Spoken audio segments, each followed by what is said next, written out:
Hello friends, good morning. કેમ છો? મજામાં? તો હર હર મહાદેવ. તો ચાલો આજના શુભ દિવસની અને આજના વ્લોગની શરૂઆત કરી દઈએ. તો ચાલો, જો આપણે તો નહીં ધોઈને તૈયાર થઈ ગયા છીએ. આજ તો મેથિંગ ક્લાસમાં રજા એટલે આજ તો જવાનું નહીં. તો જો કચરા પોતું વાહન તો થઈ ગયો, મમ્મી નહીં નાખી, હાલ મમ્મી લુગડા ધોવા મમ્મી એ નહીં નાખ્યો. ને આજ તો આપણે બનાવવાની છે પાઉભાજી. તો આપણે પાઉભાજીની રેસીપી હું અંદર બ્લોગમાં શેર કરે, તમે લોકો જોજો બ્લોગ એન્ડ સુધી. તો જો મમ્મી તો લુગડા ધોવા મમ્મી લુગડા ધોવા અને આજે આપણે બનાવવાની છે પાઉભાજી. તો જો પાઉભાજીનું બધું તૈયાર કરીને મૂકી દીધું છે. આપણે ડુંગળી, ટમાટર ને કેપ્સિકમ એટલે કે પેલા જે શિમલા મરચાં આવે એ વાળા.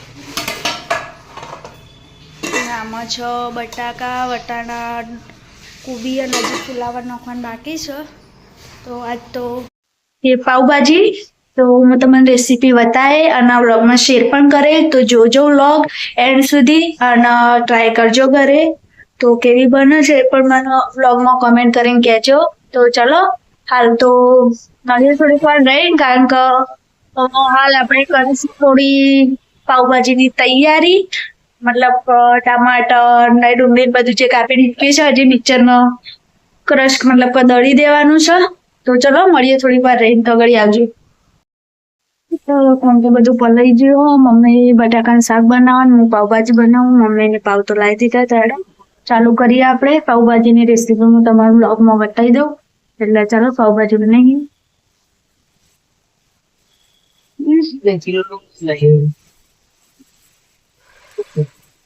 હા મમ્મી પાઉ લાવી દીધા. હા ચાલો આપણે બનાવીએ પાઉભાજી. ગેસ ચાલુ કરી ચાલુ કરી દીધું. ઓમ છે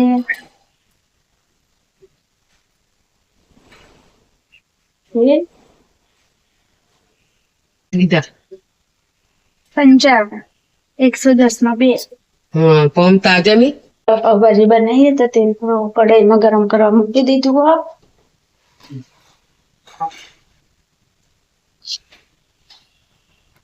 જોઈ શકો કે મતલબ કે આપણે જે આ મતલબ કે પાઉભાજી બનાવવા માટે વટાણા, બટાકા, ફુલાવર, કોબી અને બધું લીધું હતું. એ કુકરમાં બાફી દીધું. અને હવે મસ્ત રીતે અને મેશ કરી દીધું છે મસ્ત રીતે.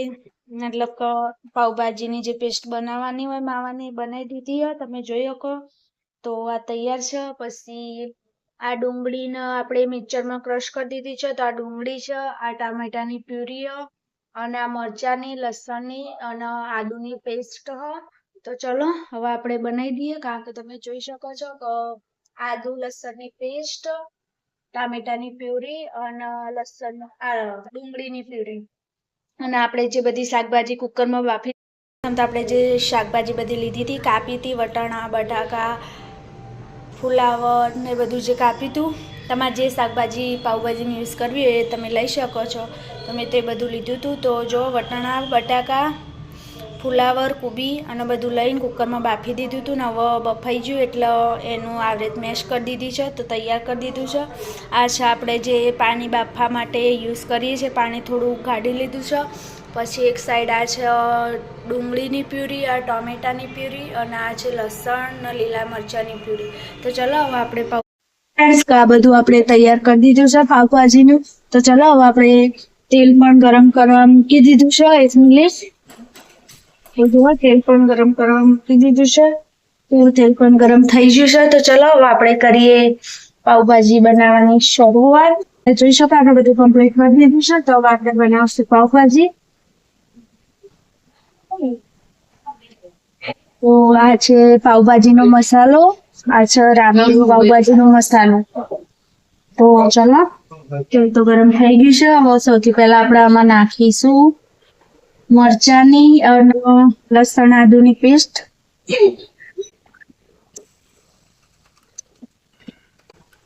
તો નાખી દીધી છે.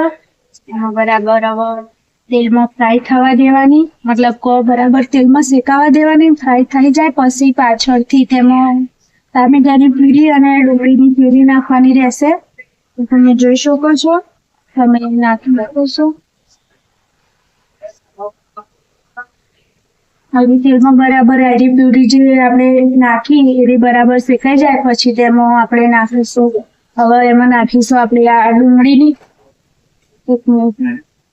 હવે આપણે તેમાં નાખીશું આ ડુંગળીની પ્યુરી. તમે જોઈ શકો ડુંગળીની પ્યુરી નાખી દીધી છે. હવે આમાં જશે છે ડુંગળીની પ્યુરી, પછી જશે ટામેટાની પ્યુરી. તો આપણે ટામેટાની પ્યુરી નાખી દઈએ.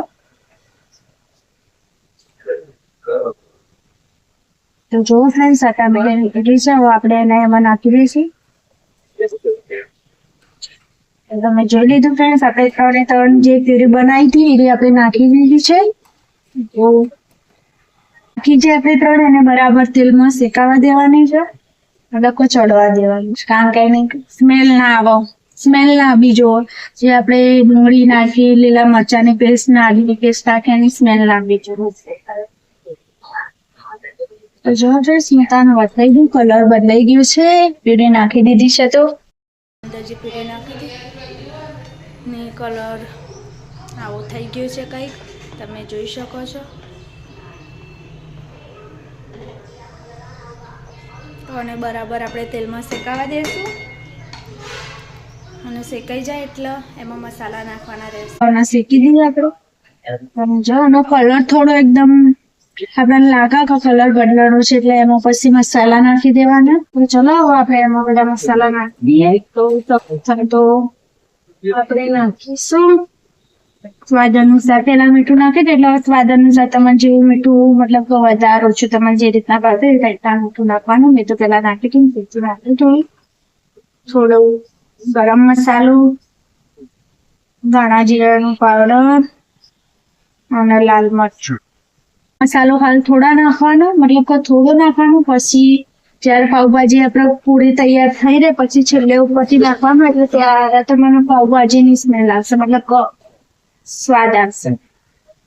મસાલા તો નાખી દીધા છે. મસાલા બરાબર ચડવા દઈએ. મસાલા નાખી એટલે કેવું થઈ ગયું મસ્ત. હું તમને બતાવી દઉં 1 મિનિટ. મસાલા આપણે નાખી દીધા છે અને આવું કલર આવી ગયો છે, કારણ કે પાવભાજી તો મુંબઈ સ્ટાઇલમાં બનાવું, મતલબ કે એકદમ રેડ. તો જો મસ્ત થઈ ગયું છે. તો આપણે નાખીશું જે આ પેસ્ટ બનાવી છે એ વાળી.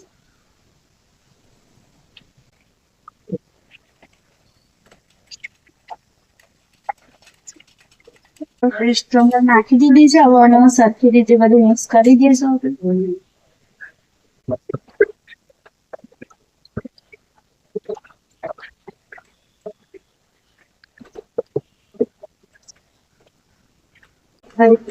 દીધું છે. હવે બતાવી દઉં થોડીક વારમાં જ. જો આપણે એ બધો મસાલા સારી રીતે મિક્સ કરી દીધો છે. તો આમાં થોડું આપણે જે પાવભાજીનું મતલબ જે શાકભાજી બાફી વખત પાણી અંદર હતું એ બધું અમારે રેડીશું આપણે, મતલબ કે નાખીશું. જો નાખી દીધું છે. પરથી જે મેં કીધું હતું પાવભાજી મસાલો નાખવાનો રહેશે. હવે બરાબર મિક્સ કરી દઈએ. મસાલા જે ઉપરથી નાખેલા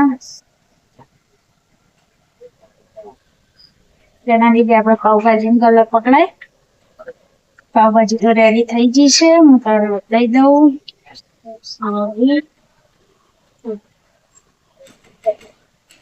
તો જો ફ્રેન્ડ્સ હું બતાવી તમારી પાવભાજી મસ્ત તૈયાર. તો મસ્ત તૈયાર થઈ જઈએ. ખાલી હવે આના ઉપર આપણે કોથમીર નાખવાની રહેશે. કોથમીર નાખીશું એટલે આપણે પાવભાજી તૈયાર થઈ જશે. તો હેડો આપણે કોથમીર નાખી દઈએ. કોથમીર બી આપણે નાખી દીધી છે. હવે આને સારી રીતે થોડીક વાર ચડવા દઈએ. તો ચલો હેડો હવે આપણે પાવ શેકી દઈએ. મેં તો આ પાવ લાવી દીધા છે. મેં બી કયા છે આ મસ્કા પાવના, મતલબ કે જે આપણે મસ્કા પાવ ખાઈએ એના પાવ છે, કારણ કે એના સારા આવે છે. લઈ શકશો પાવ. તો મમ્મી તો 2 પેકેટ લાવી દીધા છે. તો ચલો દીએ તૈયાર. પાવભાજી દેખીએ પાવભાજી ચડી છે કે નહીં. જો આપણે પાવભાજી મસ્ત તૈયાર થઈ છે. તમે જોઈ શકો છો આપણે પાવ મસ્ત રેડી થઈ ગઈ. તો ચાલો હવે આપણે પાવ ફ્રાય કરશું. તમે લોકો જોઈ લીધું કે મેં પાવભાજી કઈ રીતે બનાવી, તો તમે એ ઘરે પણ ટ્રાય કરજો. હું તો ટ્રાય કરું છું, મતલબ કે બનાવું છું. તો તમે લોકો પણ મારો બ્લોગમાં મેં આ રેસીપી શેર કરી છે જે પાવભાજીની, એ ઘરે ટ્રાય કરજો અને પાવભાજી કેવી બને છે મને બ્લોગમાં જણાવજો તો કોમેન્ટ કરી. અને ચલો હવે આપણે પાવભાજીના પાવ રહ્યા તો તમને ખબર છે કે પાવભાજીના પાવ તો આપણે હવે તવા ઉપર તેલની સાથે શેકી દેશું અને પછી આપણે પાવભાજી તૈયાર થઈ જશે. તો ચલો મળીએ પાવભાજી ખાઈએ ટાઈમે. તો જો મમ્મીને ટીવી જોવું, હું તમને બતાવી ટીવી જોવું.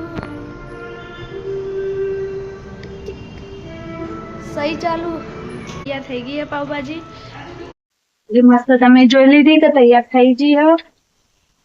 તો પાવભાજી મસ્ત તૈયાર થઈ ગઈ હે.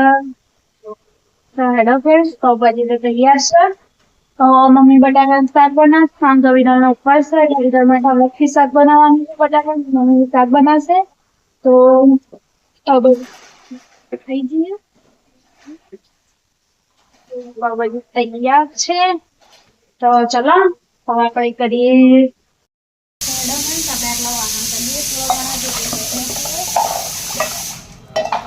મમ્મીને વધારે વાહન ના થાય એટલે વાહન કરીએ આપણે.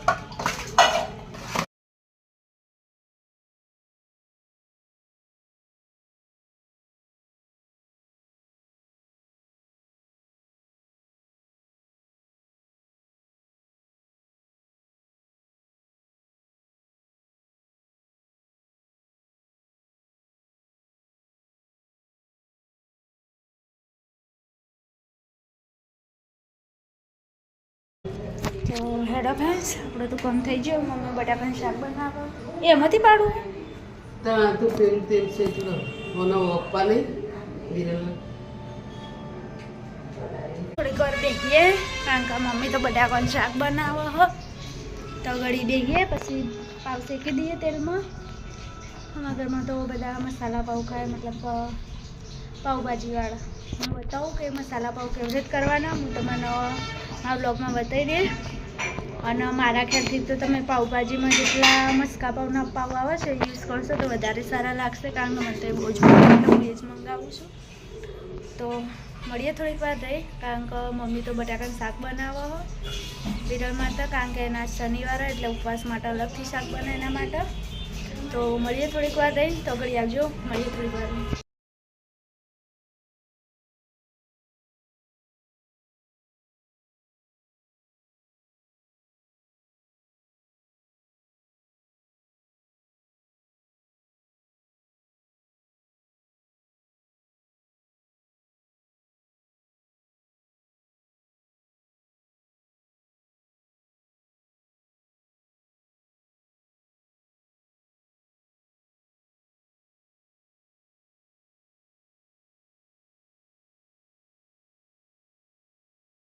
મસાલાવાળા તૈયાર થઈ ગયા. ના પાવ પીલા છે અને મસાલાવાળા બનાવી દીધા છે.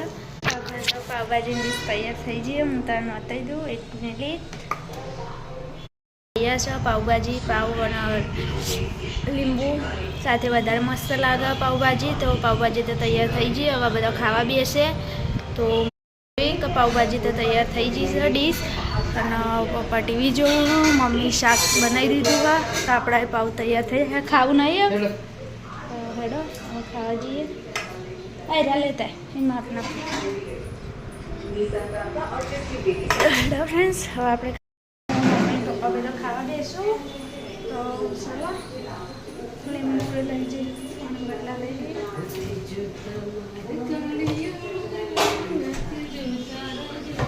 હેડો પાવભાજી ખાવા જ. ચોમાસામાં અમે બહાર ખાવાનું ટાળવાનું થોડું, એટલે બને એટલું તો બધું ઘરે જ બનાવી દઈએ છીએ. તો તમે જોઈ શકો કે આપણી પાવભાજી તો તૈયાર છે મસ્ત. તો ચલો આજે તો પાવભાજી ખાવાની છે. તો જોવા મમ્મી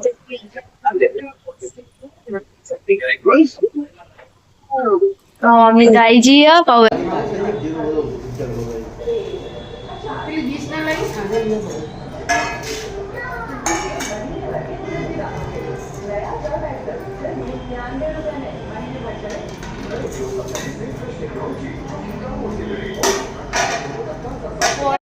ખાવા બેસીએ તો ખાઈ લઈએ, પછી ખાઈ મળીએ તો ઘડી આવજો. બાય બાય, મળીએ. ચાલુ હતી એટલે હું વાત નથી કરી શકી, કારણ કે મારી મહેંદીની પ્રેક્ટિસ ચાલુ હતી. પ્રેક્ટિસ હવે પૂરી થઈ ગઈ. તો તમે જોઈ લીધું કે મારી મહેંદીની પ્રેક્ટિસ મેં કરતી હતી, તો મહેંદીની પ્રેક્ટિસ તો કરી લીધી છે. હવે ચા પાણી થઈ ગયા છે, તો ચલો આવજો. Bye by. કારણ કે બ્લોગ એન્ડ કરી દઈએ અહીંયા સુધી. તો આજે તમે પાવભાજીની રેસીપી દેખી હતી, તમને કેવી લાગી કોમેન્ટ કરીને કહેજો. અને આજના બ્લોગને તો અહીં સુધી એન્ડ કરી દઈએ છીએ. અને બ્લોગ કેવો લાગ્યો પ્લીઝ શેર, સબસ્ક્રાઈબ અને કોમેન્ટ કરીને કહેજો. તો આવજો. Bye bye. હર હર મહાદેવ. કાલે સવારે મળીશું.